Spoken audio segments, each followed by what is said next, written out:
irmãos, muito bom dia, graça e paz. Deus abençoe as vossas vidas, que o Senhor esteja cuidando de vocês. Que vocês tenham um dia abençoado e guardado pelo Senhor Jesus Cristo. Vamos dar continuidade ao nosso devocional. Nós estaremos lendo Atos 25 a partir do verso 13. Alguns dias depois, o rei Agripa e Berenice chegaram a Cesareia para saudar Festo. Visto que estavam passando muitos dias ali, Festo explicou o caso de Paulo ao rei. Há aqui um homem que Félix deixou preso. Quando foi a Jerusalém, os chefes dos sacerdotes e os líderes dos judeus fizeram acusações contra ele, pedindo que fosse condenado. Eu lhes disse que não é costume romano condenar ninguém antes que ele se defronte pessoalmente com seus acusadores e tenha a oportunidade de se defender das acusações que lhe fazem. Vindo eles comigo para cá, não retardei o caso. Convoquei o tribunal no dia seguinte e ordenei que o homem fosse apresentado. Quando seus acusadores se levantaram para falar, não o acusaram de nenhum dos crimes que eu esperava. Ao contrário, tinham alguns pontos de divergência com ele acerca da sua própria religião e de um certo Jesus já morto, o qual Paulo insiste que está vivo. Fiquei sem saber como investigar tais assuntos. Por isso perguntei-lhe se ele estaria disposto a ir a Jerusalém e ser julgado ali acerca dessas acusações. Apelando Paulo para que fosse guardado até a decisão do imperador, ordenei que ficasse sob custódia até que eu pudesse enviá-lo a César. Então Agripa disse a Festo: eu também gostaria de ouvir este homem. Ele respondeu: amanhã o ouvirá. Aleluia. Amados, nós temos aqui a continuidade desse momento de julgamento de Paulo perante o governador Festo. Sabemos que esse governador foi o governador que substituiu Félix, e Félix foi aquele que substituiu Pilatos. Nós também entendemos que Paulo já tinha sido ouvido várias vezes, e os judeus não queriam apenas tratar daquela questão jurídica, que não era jurídica, era religiosa, mas eles queriam matar Paulo pelo seu ódio ao evangelho. E aí nós vemos também que aparece ali um rei, que ele é da linhagem de Herodes o Grande, ele é tetraneto de Herodes o Grande, chamado Rei Herodes Agripa II. E aparece com ele uma mulher, e essa mulher se chama Berenice. Essa mulher, além de ser a sua esposa, era a sua irmã, filha do mesmo pai e filha da mesma mãe. E ele tinha um incesto com esta sua irmã. Ele também usava como uma moeda de troca com os imperadores. Ela foi amante de Vespasiano, foi amante de Tito, filho de Vespasiano, que também foi imperador. Então ele usava ela como moeda de trocas e depois ela voltava a ficar com ele. E eles chegam ali com toda a pompa, toda a moral, e nós já havíamos falado sobre isso, que espiritualmente eles não tinham moral nenhuma e ali estavam porque tinham poder, dinheiro e eram nomeados pelo império. E nós vemos que eles são recebidos como rei, como rainha. E aí Festo conta para eles toda aquela situação de Paulo ali, prisioneiro que estava ali, não tinha sido condenado. E aí ele apresenta ele aos judeus, não encontra nenhuma causa civil para condená-lo, apenas questões religiosas, que ele diz assim, apenas questões religiosas e de um certo Jesus que morreu e que Paulo disse que está vivo. E aí Paulo apela para César e ele vai ficar aqui sob custódia até que tenhamos a oportunidade de enviá-lo para Roma. E aí Agripa fala assim, olha, eu quero ouvir esse homem. E Festo fala, amanhã o senhor ouvirá-lo.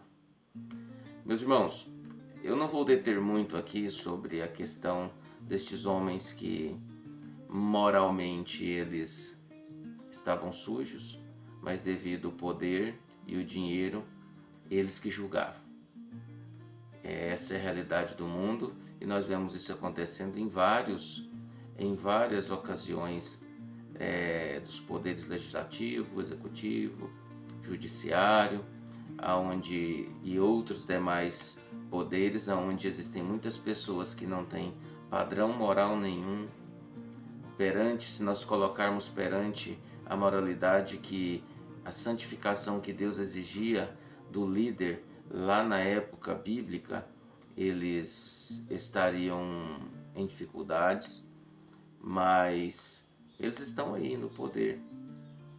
E muitas vezes pessoas que são moralmente organizadas, têm uma vida pura, simples, honesta, verdadeira, eles são subjugados por essas pessoas.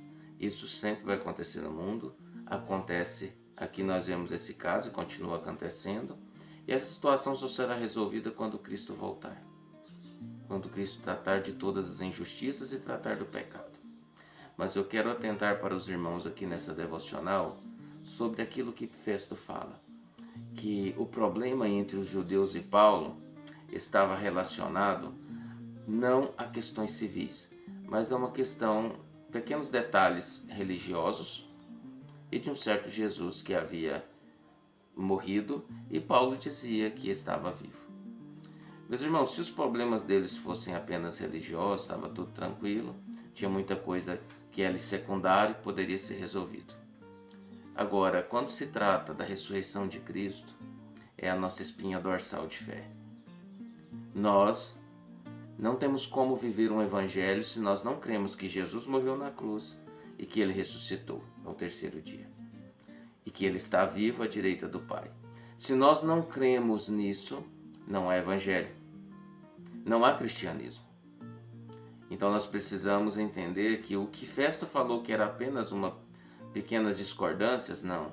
São pontos primários e primordiais para a nossa fé.